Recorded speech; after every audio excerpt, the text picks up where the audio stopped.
Nous savons très bien quelles sont les difficultés qui nous attendraient si on se lançait dans une telle aventure. Un parti de jeunes qui naît dans l'opposition, ce n'est pas facile. C'est si on n'avait pas de difficultés que ça allait peut-être être vraiment bizarre.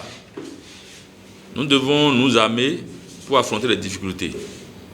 C'est notre capacité à affronter les difficultés qui nous permettra de parler demain. Ces difficultés dont vous parlez, il y en a qui sont normales, mais il y en a qui ne sont pas normales. Qu'on dise qu'un parti de jeunes et de femmes nés dans l'opposition a des difficultés financières, c'est normal. Mais qu'on dise que ce parti est persécuté, qu'on dise que le parti est persécuté par le pouvoir parce qu'il est né dans l'opposition, ça aussi c'est normal. Mais qu'on dise que les soi-disant opposants nous persécutent, là ce n'est pas normal. Est-ce que depuis qu'on parle du MPL, vous nous avez déjà entendu une fois apporter des critiques, même si on a des raisons de le faire, à d'autres qui se réclament de l'opposition comme nous? On ne le fait pas. Pas parce qu'on n'a pas de raison de le faire, mais on ne le fait pas parce que nous ne voulons pas perdre de vue l'objectif. L'objectif pour nous, c'est en somme l'amélioration des conditions de vie de tout chacun d'entre nous. C'est en somme gagner le pari de l'avenir, vrai ou faux? Vous avez constaté que depuis un certain nombre de temps, certains de nos aînés sur le plan de l'opposition s'adonnent à des spectacles et nous exposent aux yeux de notre adversaire commun. Vous savez pourquoi ils le font? Vous savez pourquoi ils le font? Non. Ils le font parce qu'ils n'ont pas les mêmes problèmes que nous. Parce que ici, dans cette salle, il y en a qui peut-être ne savent pas ce qu'ils mangeront ce soir. Ici, dans cette salle, il y en a qui ont des problèmes pour régler leur loyer. Il y en a, en somme, des gens qui ont des problèmes de subsistance. Ce qui n'est pas le cas chez eux. Donc, ils peuvent se permettre de s'adonner à ce type de spectacle, quitte à ce que l'adversaire se faufile et qu'on se réveille en 2021 et qu'on nous dise que le président Talon a entamé un second mandat.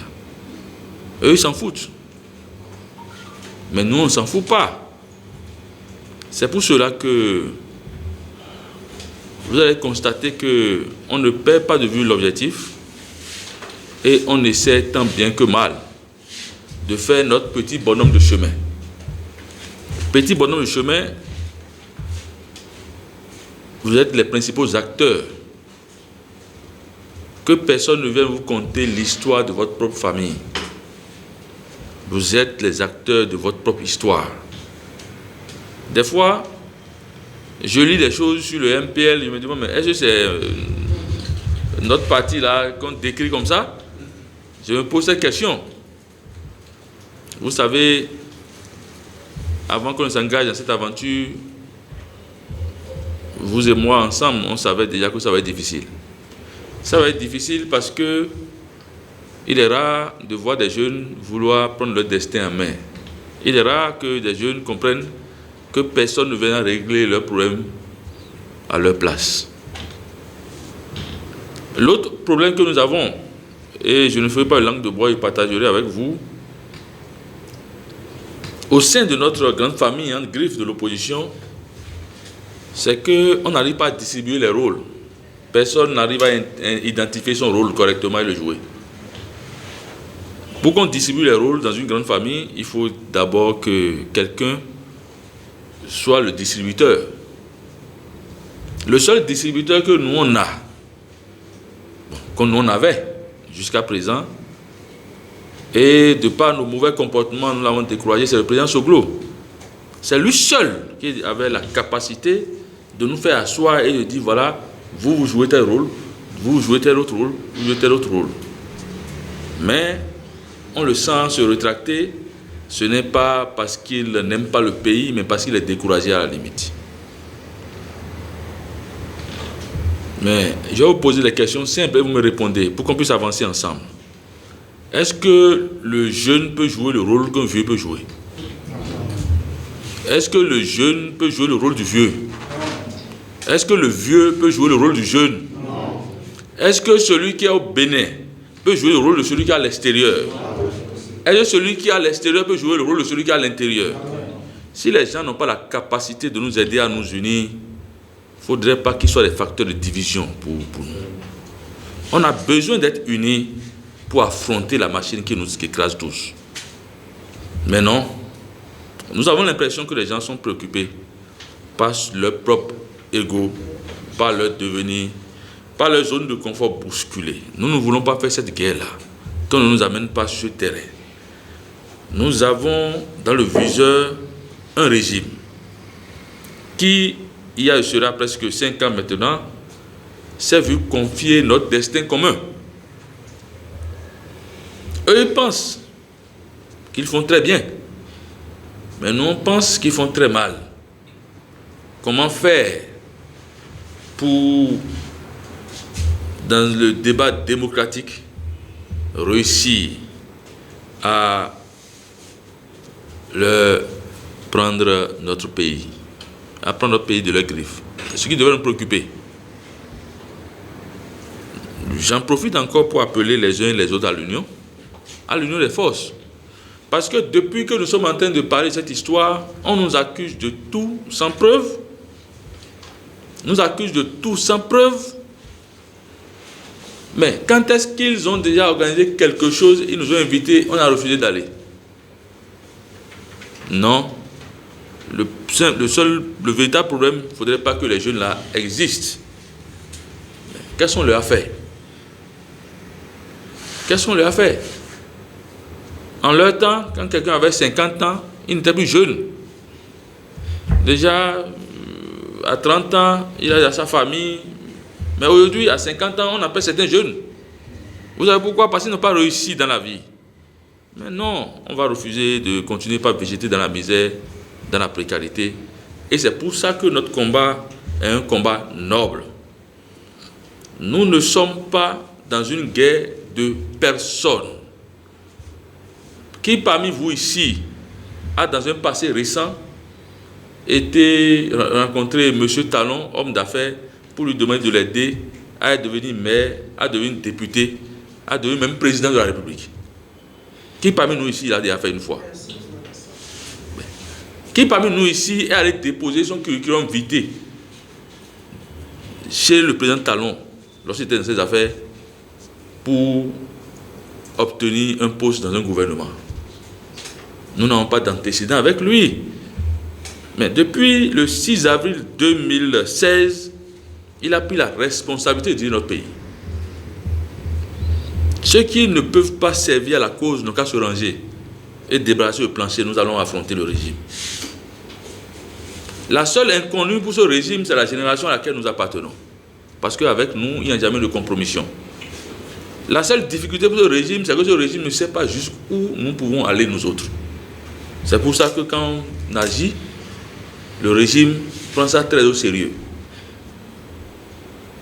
Je demande humblement à nos aînés d'arrêter de nous offrir ce triste spectacle. Ils n'ont qu'à arrêter de s'en prendre l'un à l'autre. Et à défaut d'être utiles pour la lutte, de carrément se taire. De carrément se taire et nous laisser faire le combat pour notre avenir. Il y en a, à ce niveau, il y a des désespérés qui ne nous seront jamais utiles. Mais ils vont toujours animer la galerie. Ils seront toujours là. Quand vous prenez, comparaison n'est pas raison, quand vous prenez le cas de la Côte d'Ivoire par exemple, hier nous avons vu une opposition ensemble unie pour dire non à un pouvoir qui veut faire un troisième mandat. Je dis bien comparaison n'est pas raison. Mais si vous voyez quelqu'un comme le président Bédié arriver à fédérer les énergies autour de sa personne malgré son âge, c'est parce que Bédié n'a pas l'habitude de tirer entre les pattes des autres. C'est parce que Bédié n'a pas l'habitude de tirer dans le dos des autres. Mais vous voulez qu'on vous respecte et c'est vous qui savez qu'il faut qu'on tire dans le dos de la jeunesse. C'est vous qui savez qu'il faut qu'on divise la jeunesse. Non, ce n'est pas ça le rôle que nous, on aurait souhaité que ces personnalités pour qui nous avons beaucoup de respect, continuent par jouer. Ceci étant, nous n'avons pas perdre de vue l'objectif. Vous avez posé un certain nombre de préoccupations. Parrainage. Nous sommes cohérents avec nous-mêmes. Le secrétaire général l'a dit. Mais pourquoi on voulait aller au communal coûte que coûte? Nous avons eu le récépissé le 12 février. Le 11 mars, c'est-à-dire un mois jour pour jour, on devait présenter 3630 candidatures. En temps normal, quand on observe bien et qu'on ne veut pas faire du surnaturel, on peut dire non, il est trop tard. Parce que des partis qui existaient avant les législatives n'ont pas réussi à remplir ces formalités-là. Mais nous l'avons fait ensemble. C'est pour cela que je vous demande de vous féliciter vous-même. Ne vous auto-flagellez pas. On nous a recalés à la Sénat. On nous a recalés parce qu'on a constaté que cette jeunesse-là, volontaire, était orpheline. Orpheline de soutien. Parce que ceux qui devraient nous apporter le soutien sont restés bras croisés à être les premiers à nous critiquer en plus. Pourquoi vous voulez aller aux élections? Pourquoi vous êtes devenu un parti politique? Vous êtes devenu un parti politique, ça c'est le jeu de talon, ça. Pourquoi vous voulez aller aux élections? Aller aux élections, là, c'est valider le Parlement de sang. Bon, qu'est-ce que ça a à voir? On nous a recalés, on est tous restés sur le quai. Le régime a réussi à avoir tous les élus. Mais notons que la question du parrainage n'est pas survenue il y a 2 jours. On savait qu'il y aurait parrainage, le régime a mis ce verrou dans la Constitution avant qu'on aille au communal. Donc, notre seul bouée de sauvetage, c'était les élections communales qu'on a laissé passer à cause de nos querelles de tranchées et à cause de nos calculs d'intérêts égoïstes. Le MPL, sous le choc, a décidé de changer de stratégie parce que pour nous, il n'est pas question qu'on boycotte quelque élection que ce soit. On peut nous écarter, mais qu'on dise que nous-mêmes, délibérément, on décide de ne pas y aller en Afrique, ça n'a jamais porté de fruits. Donc, il faut qu'on y aille. On était là, quand le chef de l'État nous a envoyé une correspondance ici, la veille à 21h30, pour dire qu'il reçoit les partis politiques au palais de la présidence le lendemain à 16h. Le directeur s'est réuni et à l'unanimité a décidé à l'unanimité que le parti soit représenté à cette rencontre. Parce que il y a un message important qu'il fallait lui porter. Le fond du débat ne nous intéressait pas parce que une loi rectificative pour des élections communales, élections auxquelles on n'a pas eu droit, on n'a pas été accepté. Notre message était très simple et très clair. Monsieur le Président, il faut qu'on saute le verrou du parrainage. Pas parce qu'on ne voit pas la pertinence de la loi, mais parce que les élections qu'on devrait prendre en compte, qu'on prendra en compte pour ce parrainage-là, n'ont pas été du tout inclusives. Nous l'avons dit dans un langage purement politique et diplomatique, et notre message, à défaut d'avoir été entendu, on l'a écouté quand même. Nous sommes sortis de là. Qu'est-ce que nous n'avons pas entendu? C'est toujours les insultes. On traite tous les noms d'oiseaux. Et le directoire désormais a la carapace pour supporter ça. En comptant bien sûr sur vous. On était là, on évolue. Ils ont galvaudé le thème en se lançant dans une législation stérile. Et nous sommes tus. On s'est tus. Pour être cohérent avec nous-mêmes, il faut coûte que coûte que le MPL soit au présidentiel. Quel que soit ce qui va se passer, ça c'est notre responsabilité. Donc, nous sommes en train de courir pour vous permettre de vous exprimer. C'est pour cela que ne donnons pas la possibilité au régime d'atteindre son objectif. L'objectif du régime, c'est de nous décourager en amont. Vous avez bien dit, comme on dit, on ne veut rien faire en vain. Oui, c'est ce que le régime, lui, veut ça. Qu'on dise que, ah non, bon, avec cette histoire de parrainage, ce n'est plus évident qu'on puisse avoir de l'opposition. Et le régime, en faisant ça, se fait aider par des gens qui se réclament de l'opposition. C'est ce que moi je ne comprends pas. Il y en a dans l'opposition. Vous savez, si le président Patrice Talon a pu rentrer d'exil avec tout ce dont on l'a accusé, a pu rentrer d'exil, venir se retrouver sur la ligne de départ des présidentielles et gagner, pour nous, il n'est pas un extraterrestre. Il n'est pas un surhomme. Peut-être pour eux, il est un surhomme. Mais pour nous, c'est un homme normal. Nous avons aussi la capacité de déjouer tous ces pièges et de nous retrouver sur la ligne de départ.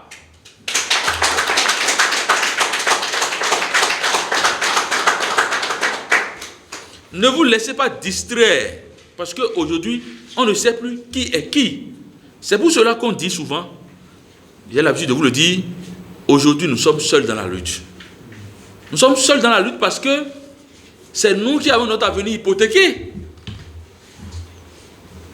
Il y en a qui se disent opposants avec nous aujourd'hui, qui ont des enfants qui ne souffriront jamais comme nous on souffre.